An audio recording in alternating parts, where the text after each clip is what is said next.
सरकार की ओर से इस दिशा में प्रयत्न है कि एक तो चरस शब्द मुझे लगता कि उचित नहीं है। जो भांग की खेती होती है और उसमें से बहुत सारी चीज़ें हमारे उपयोग के लिए निकलती हैं, हमारे यूज़ के लिए निकलती है, मेडिसिनल वैल्यू उसकी है, उसका तेल निकलता है, उसकी अपनी एक वैल्यू है। और एक ज़माना था, एक दौर था, मुझे मालूम नहीं आज की तारीख में यहाँ क्या स्थिति है, लेकिन पहले उस तेल से लोग जो है उसका उपयोग करते थे खाना बनाने में, और उसके साथ साथ में रोटी बनाने के लिए भी जो उसका इस्तेमाल किया करते थे, मुगोलू जिसको बोलते हैं हम अपनी भाषा में। और वो बहुत ज़्यादा मेडिसिनल उसकी वैल्यू है। दूसरा, उसके बाद जो उसका रेशा निकलता है, शेल जिसको बोलते हैं हम, वो हमारी पुड़ें बनाने के लिए बहुत बड़ा काम आता है।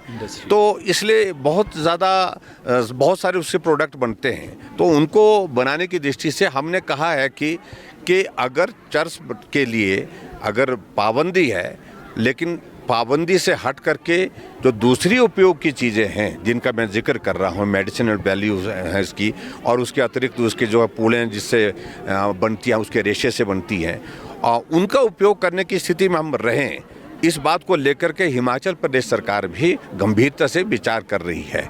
कंट्रोल्ड वे में हिमाचल प्रदेश में भांग की खेती कैसे की जा सकती है, इसके लिए हमारी एक टीम जो है वो एग्जामिन कर रही है। उत्तराखंड के उसको भी हम स्टडी कर रहे हैं, और इसके अतिरिक्त विदेशों में भी सारी चीज़ तरह से ये सारी चीज़ें वहाँ पर एक कंट्रोल्ड वे में जो है उसमें ये की जाती हैं। तो उस तरह से इस बात को लेकर के विचार कर रहे हैं।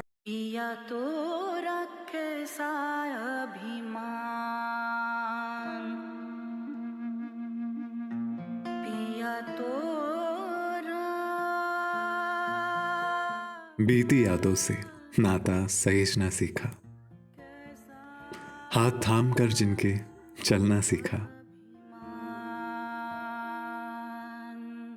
गिरने लगती जब तो उनसे संभलना सीखा,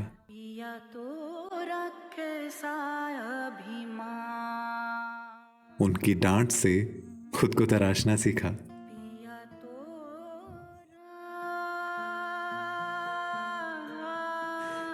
घर से दूर होकर भी दिल को हमेशा यह एहसास रहता है, उनका प्यार और फिक्र हमेशा मेरे साथ रहता है।